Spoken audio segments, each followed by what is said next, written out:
The sea looks calm. No explosions, no alarms, no warning. An American aircraft carrier cuts through the water, its deck packed with fighter jets worth more than most countries' annual defense budgets. Destroyers fan out around it, radar sweeping the horizon. Satellites watch from above. Submarines glide silently below. From a distance, it looks untouchable. But in this region, calm is usually a lie. Because Iran does not plan to fight the United States the way wars are shown in movies. There will be no dramatic head-on naval battle, no single decisive clash, no moment where flags are raised and fleets line up. Instead, Iran's strategy is built on something far more dangerous, making the strongest navy in the world feel unsafe everywhere, all at once. This is not about sinking an aircraft carrier in one spectacular strike. This is about turning the entire Persian Gulf into a place where every mile is hostile, every radar contact is suspicious, and every decision carries risk. Iran understands one simple truth. It cannot match the US Navy ship for ship, so it plans to attack the system that keeps those ships effective. This is asymmetric warfare at sea, and it begins long before the first missile is fired. Imagine a routine day in the Gulf. Commercial shipping moves through narrow sea lanes. Oil tankers pass container ships. Fishing boats dot the horizon. Cargo vessels follow predictable routes. Everything looks normal. That normalcy is the weapon.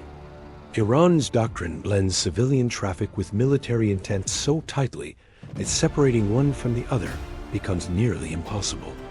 A container ship does not raise alarms.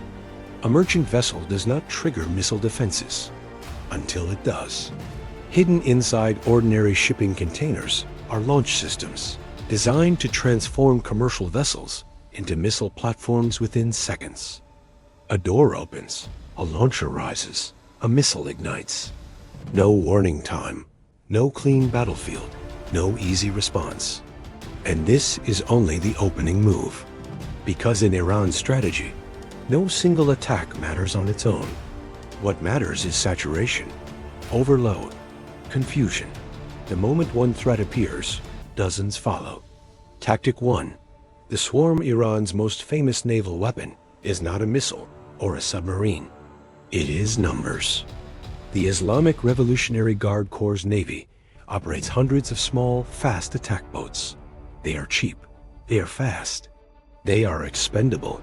Each boat alone is not a threat. Together, they are chaos. These craft do not engage from a distance. They rush in from multiple directions at high speed, firing rockets, machine guns, and short-range missiles. They weave through civilian traffic.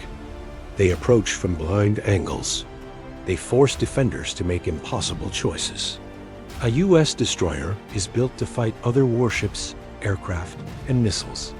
Its defenses are powerful, but they are not infinite. Radar can track only so many targets. Missiles can be fired only so fast. Guns can engage only what they are aimed at. The swarm is designed to exceed those limits. 10 boats become 20. 20 become 50. Targets appear faster than they can be eliminated. The goal is not to sink the ship outright.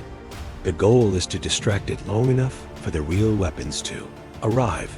Missiles, torpedoes, drones. When defenses are stretched thin, even a single hit can change everything. There is one place on Earth where geography itself can be weaponized: the Strait of Hormuz. Roughly 1/5 of the world's oil supply passes through this narrow stretch of water. It is not wide, it is not deep, and there are very few alternate routes. Iran knows this. Instead of fighting the US Navy everywhere, it focuses on fighting it here. Naval mines are Iran's quietest and most underestimated tools. Thousands of them. Old designs, modern designs. Smart mines capable of detecting specific ship signatures. These weapons do not announce themselves. They do not glow on radar. They do not move. They wait, dropped by small boats, laid by submarines, released by vessels that look civilian until they are not. A single mine does not need to sink a ship to succeed. It only needs to make commanders hesitate. Once mining begins, every movement slows. Shipping halts, insurance rates explode. Oil prices spike. Global markets react instantly. This is economic warfare disguised as naval strategy. The U.S. Navy can clear mines, but doing so takes time.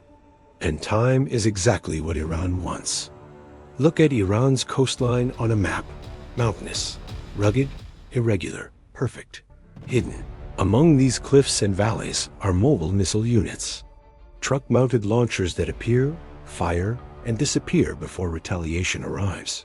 This is called shoot-and-scoot warfare. Missiles launch from land toward ships at sea. Within minutes, the launchers are gone, concealed by terrain, tunnels, or civilian infrastructure. For U.S. warships, this creates a nightmare scenario. There is no single target to destroy, no fixed battery to eliminate, no safe distance to maintain. Every mile closer to shore increases the threat. Every radar contact might be a missile launcher. Every delay risks another salvo. The Gulf becomes a kill zone, not because Iran dominates it, but because it makes control impossible. The Persian Gulf is shallow. This is bad for large nuclear submarines. It is perfect for small diesel-electric ones. Iran operates a fleet of compact submarines designed specifically for these waters. They are quiet, they are slow, they are patient.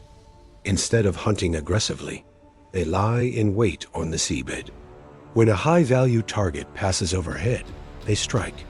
Torpedoes launched at close range leave little reaction time. Even if they do not sink a ship, damage to propulsion or steering can force it out of action. A disabled carrier does not need to sink to be neutralized. If flight operations stop, its strategic value collapses. These submarines can also deploy mines, shaping the battlespace long before any visible conflict begins. Detection is difficult. Tracking is harder. Eliminating them is harder still. And the psychological effect matters. Every sonar contact becomes a threat.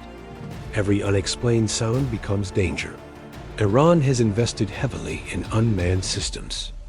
Not just reconnaissance drones, but loitering munitions designed to die on impact. In a conflict, drones would not attack individually. They would arrive in waves.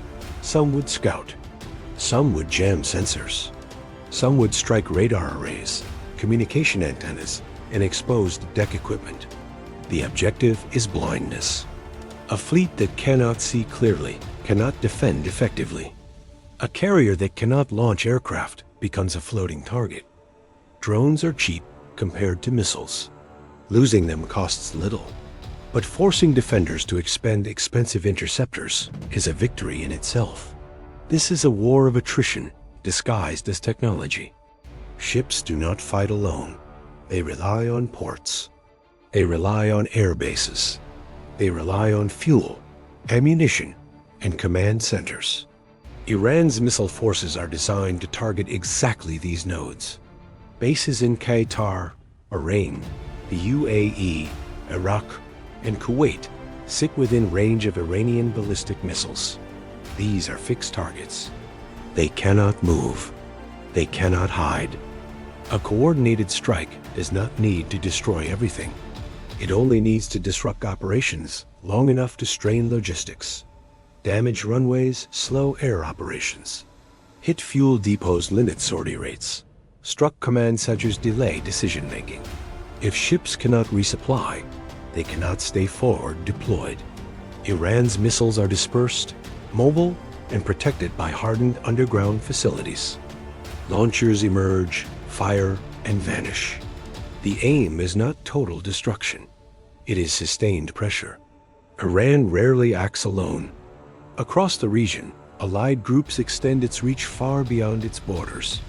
Attacks can come from unexpected directions.